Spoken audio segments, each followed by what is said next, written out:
A story is told of a wise old rabbi instructing his students by the age-old method of asking them questions. The old man posed the question to his students, "How can a person tell when the darkness is over and the day has begun?" The students thought a while, and then one said, "It is when you can see animals in the distance and can tell whether they are sheep or goats." Another said, "It is when you can see a tree and you can tell whether it is a fig or an oak." The rabbi replied, "No. You can tell when darkness is over and light has come, when you can look into another person's face and recognize your brother there. For if you do not recognize your brother's face in the face of another, then the darkness has not yet begun to lift, and the light has not yet come." Our age is afflicted with a terrible sickness, the sickness of blindness. We think we can see because we see differences in one another. We think as the Pharisees thought, believing that they had the light, that they could see. We see differences in skin color, differences in religion. We look around us and see a black person or a white person. We do not see a brother or a sister. That light has not come to us. We look around and we see a Jew or a Muslim, a Methodist or a Catholic. We see the differences, but we do not see the brother and the sister. We look around and we see different political parties, different ways of thinking and of looking at things. We see the differences and we demonize one another. We think we have light because we can see differences. We have no light at all. The Christ came to cure a blind man. As with every miracle, every sign Jesus worked, this one too pointed towards something far beyond the physical. This miracle pointed to a healing on a much higher level, the spiritual level. The Christ came not merely to cure physical blindness, but to cure our inner blindness, our spiritual blindness, to bring true light to our spirit, allowing us to see not merely the differences, but to see the sameness, the oneness, the brother, the sister. That is true light. The historian and novelist James Michener once said, "An age is not called dark because the light fails, but rather because the people refuse to see it." The light is here. We have the ability to see the oneness among us. Yet we choose to see by a different light, a light that shows us only differences. We choose to live in a dark age. Ernst Toler was a German playwright of the 20th century.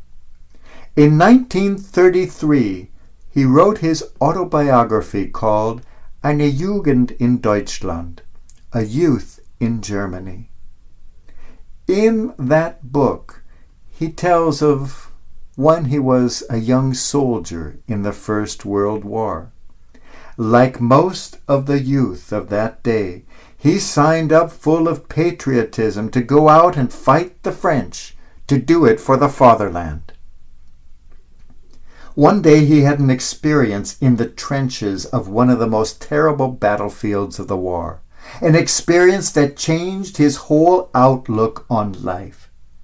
Young Ernst came across a dead body, a dead man. And those 3 words, a dead man, remained in his brain, constricted his throat, haunted him, and would not let him go. He wondered why. He writes, "These are 3 words, just like any other 3 words. A dead man. Why are these words haunting me?" Then in a flash, a realization came to him. An enlightenment flashed in this man's heart and mind, which was to change his life forever.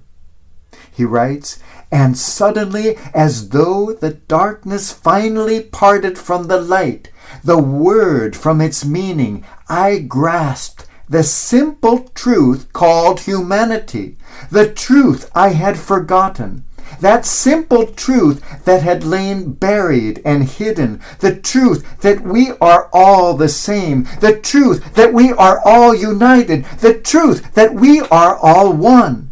A dead man, not a dead Frenchman, not a dead German, a dead man.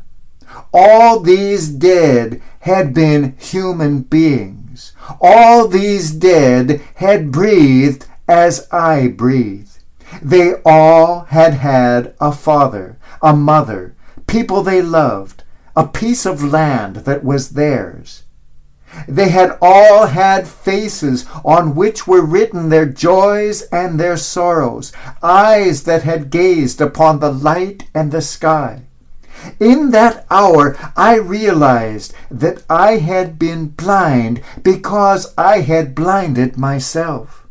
In that hour I realized at last that all these dead, whether French or German, had been brothers, and that I was brother to them all.